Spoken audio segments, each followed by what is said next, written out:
Welcome to All Shark GDS Show!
On est dans la rue. Et au moment où justement on avance pour aller vers le maréchal Ferrand, on va voir quatre cavaliers arriver. Ils sont Bah, sales, ils sont en mode armé, ils sont... Ouais, ils sont armés, tous les quatre, clairement des sales tronches. Vraiment, tu sens que ça pue un peu les emmerdes en ce genre de personnes. Habillés, bon, t'en as un qui a un trench coat, un autre une petite veste, le troisième est juste en chemise, et il a, tu sais, le pistolet en fin de compte avec une cordelette accrochée en fait contre autour de lui, et il n'a pas de holster. Et le dernier, un peu plus propre, disons, tu vois qu'il a des vêtements d'un peu de meilleure facture, et ils vont tous les quatre hein, se diriger vers le saloon directement. Ils vont droit vers le saloon, enfin, il sait pas... En fait, la première question, c'est, ils sont arrivés droit sur le saloon ou ils sont arrivés en ville, ils ont recherché le saloon et ils sont allés vers lui? Ils sont allés droit vers le saloon, ils ont l'air de savoir où il est. Et tu vois que bah, ils rigolent entre eux, tu vois, ils se font des tapes dans le dos et tout ça. Tu vois, Ok, allez, c'était pas une cavalcade oh. de panique, c'était une cavalcade en mode on est pressé, faut y aller quoi. Bon, c'est À pas qu'on est soif. pressé, c'est qu'on a rien à foutre. Ils sont là pour s'en jeter un, voire plusieurs. T'as Réginald qui marque un temps d'arrêt en disant Vernon, Hmm. est-ce que ça te tente qu'on essaie de rendre cette journée plus financièrement rentable? À quoi tu penses? Je me méfie toujours des moyens de rentabilité. Je crois que je viens de voir une volée de pigeons passer. Euh, Vernon, il va lever la tête. Mon Ah, ami, des ne pigeons par changez jamais. ici? Et regardez, voilà leurs chevaux. Pigeons, ils ont pas de chevaux.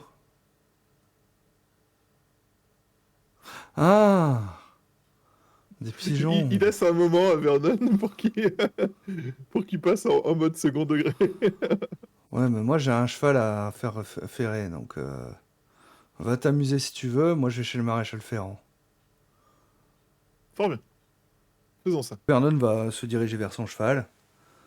Il va le Ok. détacher du dos hein, sur lequel il était attaché, et puis il va se diriger vers un peu plus loin dans la ville, dans Scorpion Gulch, vers le maréchal Ferrand. Entre les bruits métalliques du maréchal Ferrand qui est en train de apparemment fondre des clous, quelque chose comme ça, ou des fers, ou d'adapter des fers à un cheval. Hmm. En plus de ça, la devanture, donc c'est quand même, ça ressemble beaucoup à une grosse grange avec marqué maréchal Ferrand dessus.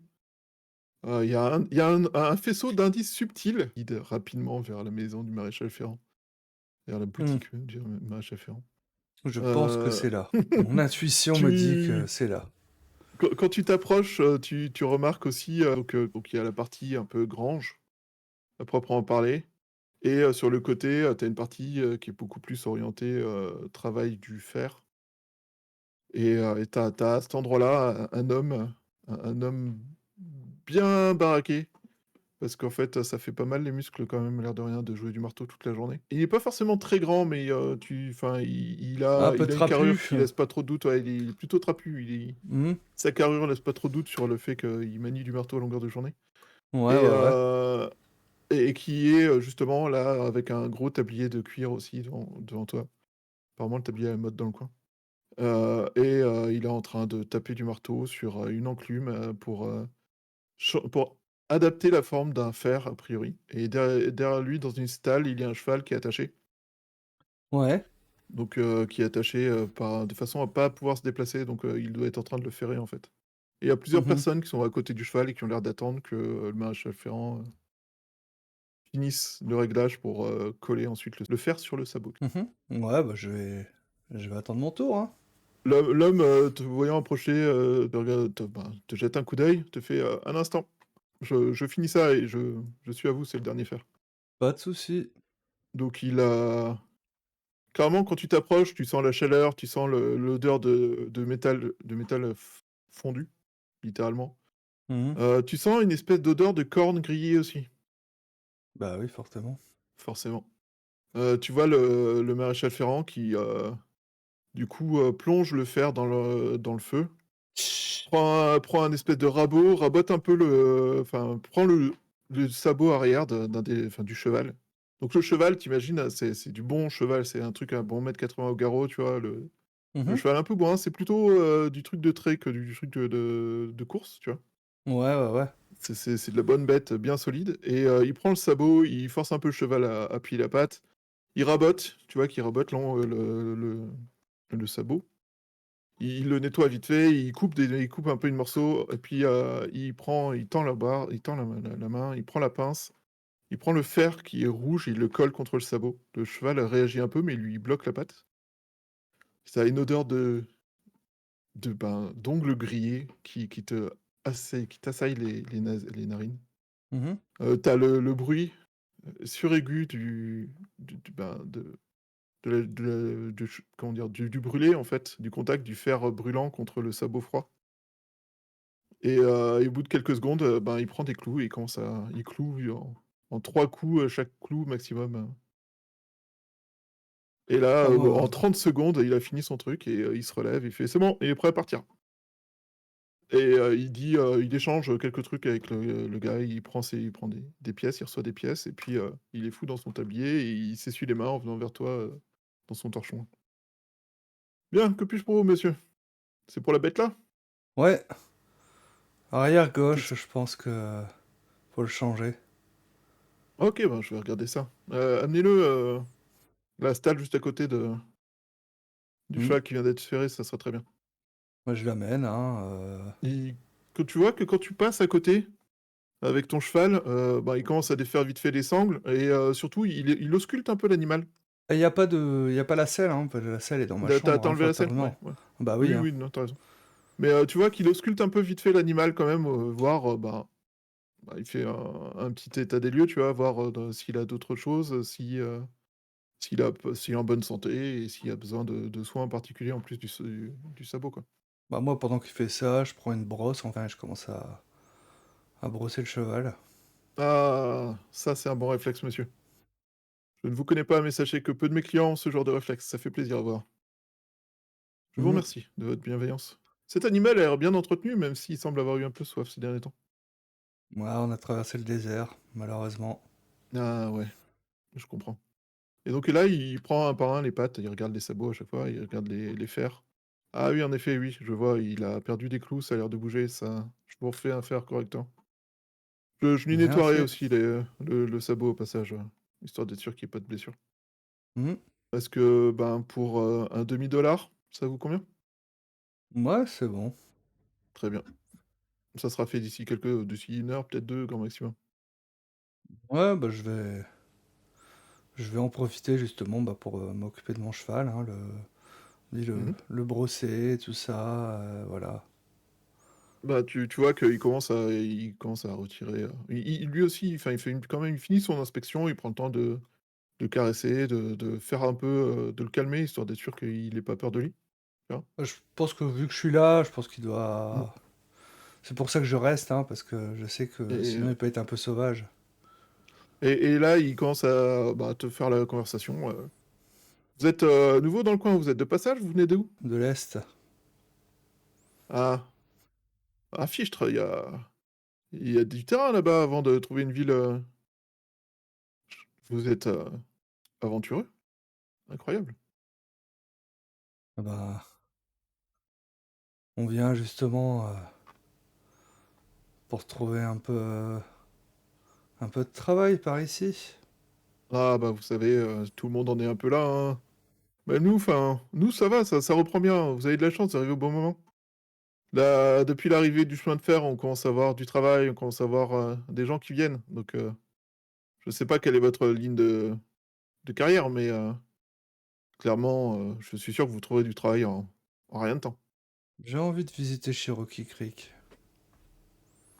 Ah, c'est pas très loin, c'est au nord, vous verrez, le désert, c'est un peu traître, ça paraît plat comme ça, mais en fait, ça l'est pas tant que ça et vous allez continuer un peu vers le nord et vous allez voir un plusieurs défilés de rochers qui vont partir vers l'ouest et vous c'est un peu spécial, mais c'est le deuxième.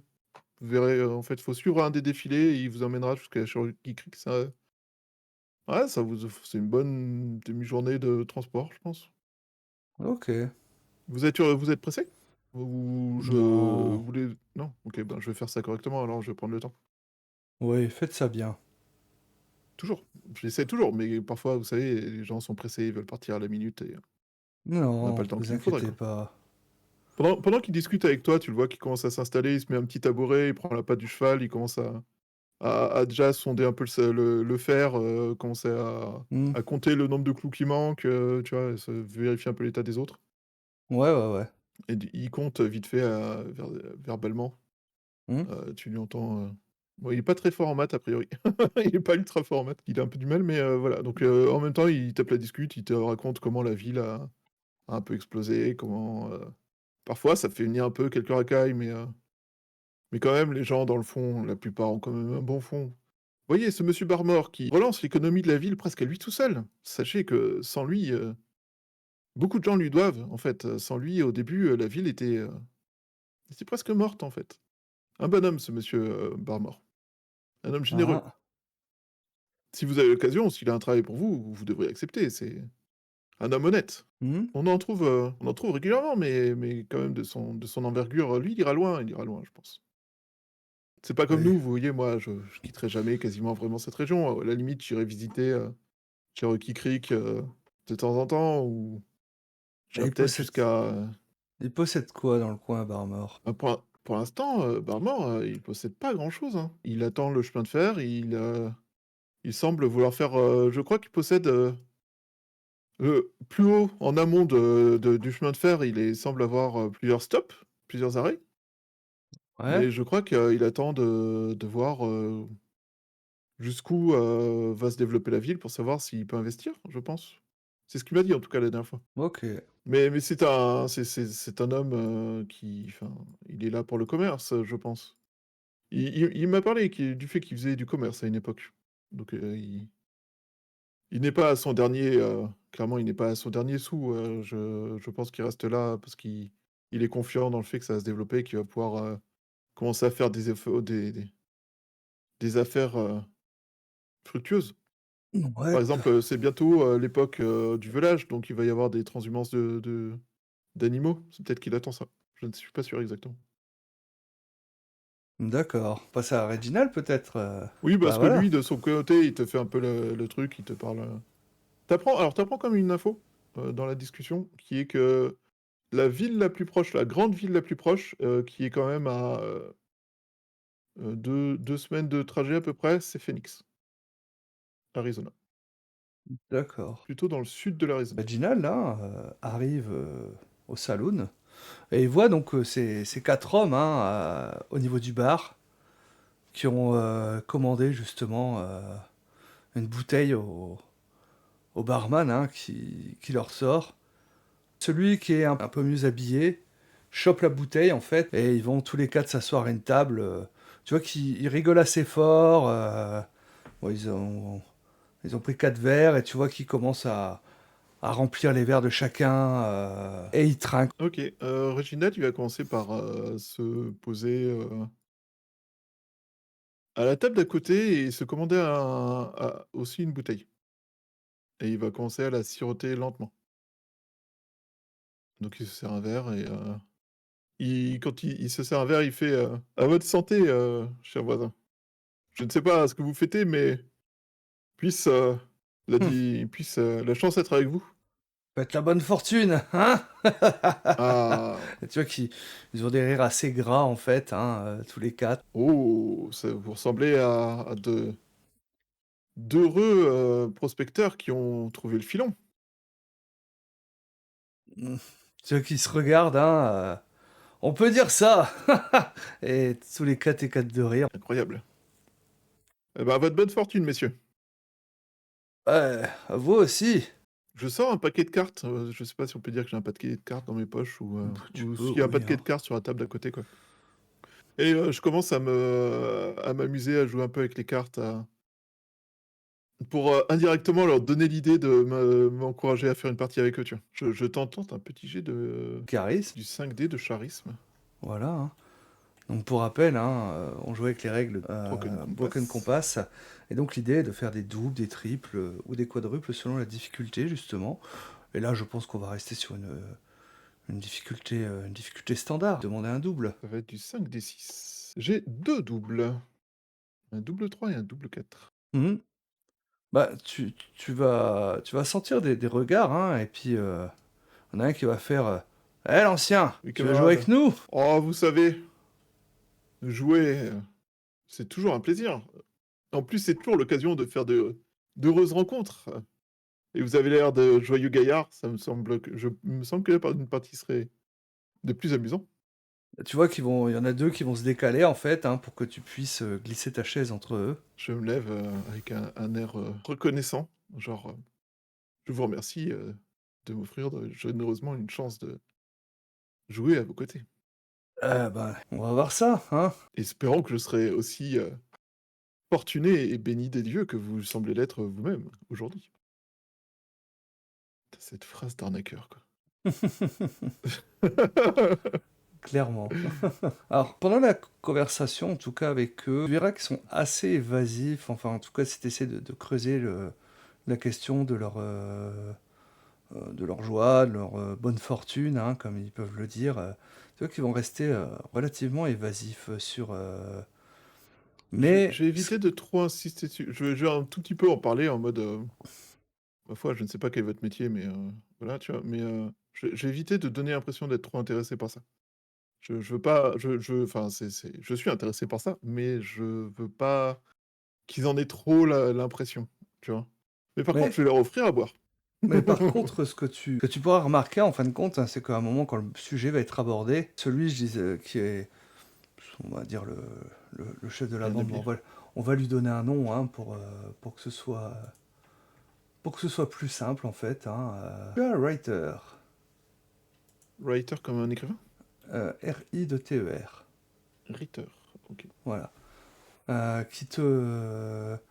Qui en fait, quand tu aborderas le sujet, tu vois qu'à un moment, il va avoir une main qui va se poser sur une sacoche en cuir.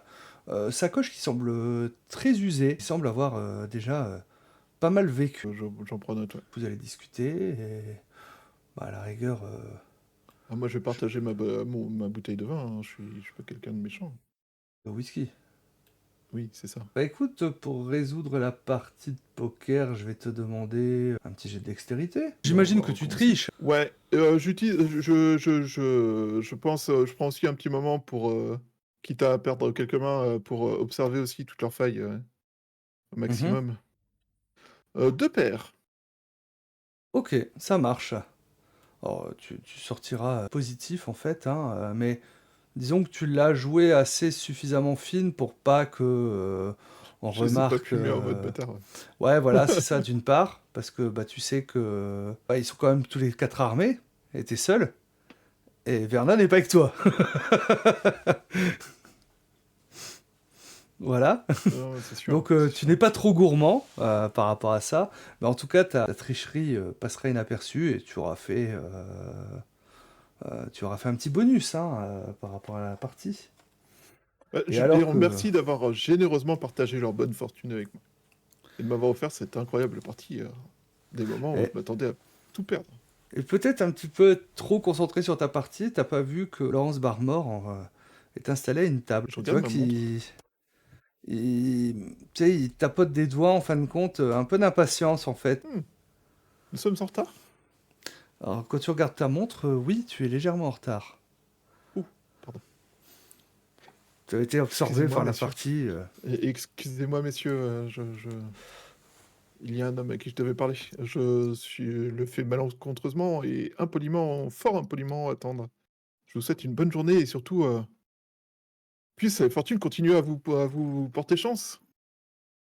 Ah, bonne journée, l'ancêtre. Bonne journée, jeunes gens.